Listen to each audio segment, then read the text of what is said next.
What is going on, ladies and gentlemen? It is Cal here from Buffalo SportsCenter, and today's a big day. We are going to be previewing the last preseason game for the Buffalo Bills. That is right.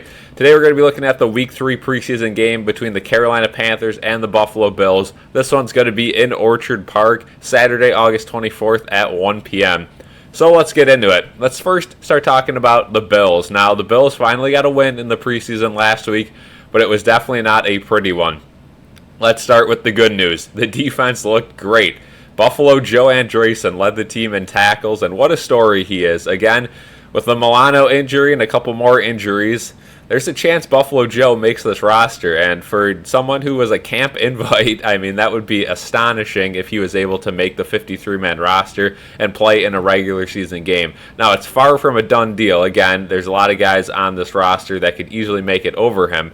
But if Buffalo Joe has another big game on Saturday, I think we could see him on the actual team, which is just crazy to think about. But yeah, the whole defense just cooked in this game. Again, Buffalo Joe Andreessen blew up a crucial 4th and short against Justin Fields. And, you know, with that Milano injury, he definitely could make the roster. Jamarcus Ingram also had a really good game.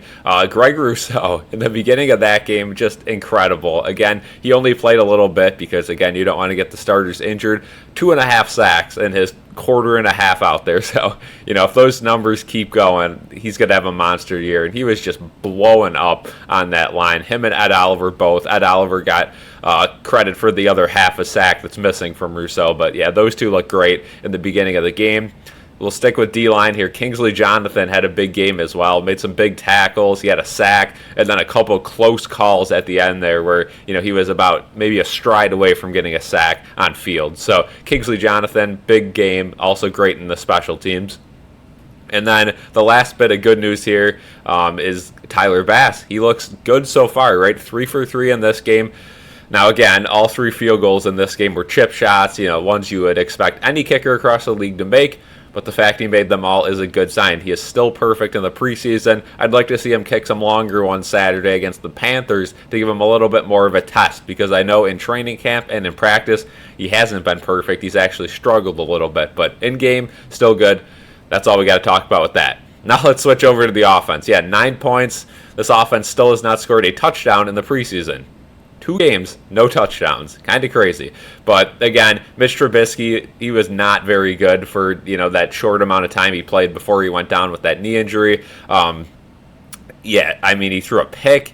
He was just underthrowing guys. He was standing in the pocket way too long. You know, he just doesn't look natural out there. And I think the Steelers might have actually ruined Mitch Trubisky. No, I'm not talking about their defense from last game. I'm talking about the 2 years he was there after he was on the Bills for the first go-around. He looks lost. So hopefully that injury's not serious. But if it is, I think the Bills, you know, they definitely got to go out and get a more, you know, experienced or, you know, maybe a little bit more talented backup quarterback, because Mitch Trubisky is not the answer. You know, it just doesn't look like he's ready to play NFL football right now.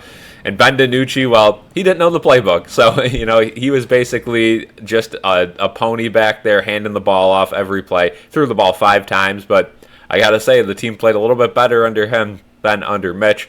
Again, you got backups coming in on defense too, so DiNucci's got a little bit easier competition than Mitch did earlier in the game. But again, I'm not going to sit here and criticize Ben DiNucci for not knowing the playbook. It's expected. He was here for like 4 to 5 days before this game started. So Saturday we'll get to see the real Ben DiNucci, a little bit more of what he can do.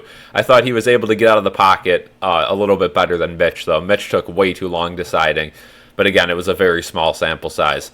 And the O-line looked a lot better than last time. Again, the O-line looked like Swiss cheese in that Week 1 preseason game against the Bears. They only gave up 3 sacks, and I'd say 2 of them were, you know, Mitch Trubisky's fault for standing in the pocket for way too long. So great job by the O-line, and that O-line was also very good at run blocking. The run game was just fabulous. I mean, Ray Davis averaged 7.3 yards a carry, and that was over a bunch of carries, too. That wasn't just a one and done. Frank Gore Jr., 5.1 yards a carry. Evans had 5.3 yards a carry, and Cook in the beginning of the game had 4.2 yards a carry. Anything over 4 is a good sign for this offense, and Ray Davis having 7.3 is kind of crazy. Again, I know there were a lot of backups in for the Steelers, and it's preseason, so you got to take it with a grain of salt. But this run game looks really good through 2 games. And then the receiving was just invisible. Again, you got Mitch Trubisky, who wasn't able to throw a ball, and then you had Ben DiNucci, who didn't know the plays to throw the ball. So it makes sense, but also, everything we saw with this receiving game, we don't really like so far in the first 2 games. I mean, Zach Davidson led the team in receiving yards on 1 catch for 27 yards. Zach Davidson's fighting for this roster spot, and again, he continues to impress. Unfortunately for him, though, Quentin Morris was right behind him. He was injured in this game, but should be okay. He had 2 catches for 20 yards, and he was, looking destined for a pretty big game if he didn't get pulled from that game. Speaking of injuries, though, Marquez Valdes-Scantling with that scary neck injury / head injury. He was down on the turf for a while. Eventually he would get up, and the X-rays looked negative, so that is definitely a good sign for MVS. And now we got to talk about Keon Coleman. I don't want to do it because I know a lot of people are already considering Keon Coleman a bust. He can't get open. He can't get separation. He's got alligator arms. Okay, let's calm down a little bit. Mitch threw him a hospital pass in the end zone. He elected to kind of pull away. He would have got blown up.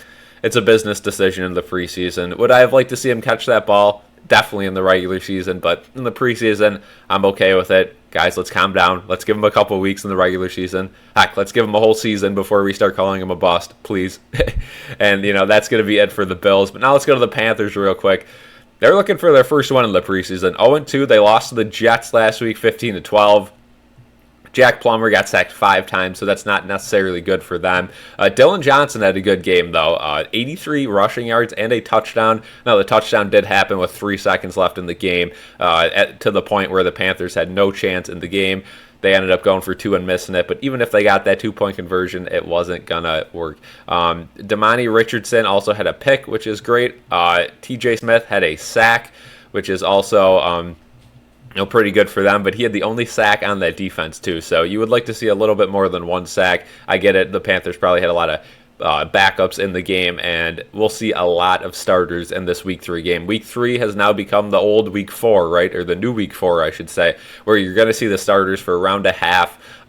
Again, with key guys for instance, Josh Allen didn't play last week. You're going to see him quite a bit. So I'm assuming the Panthers are going to do the same thing. We'll see our fair share of Bryce Young and all their starters.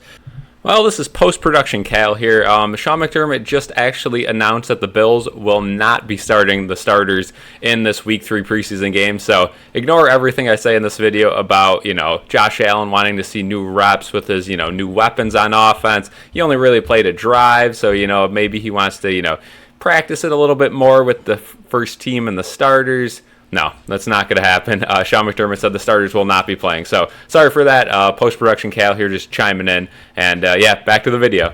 And then Eddie Pinheiro went 2 for 2 on field goals. So hey, both kickers for these teams went perfect in the last week. So that is good to see.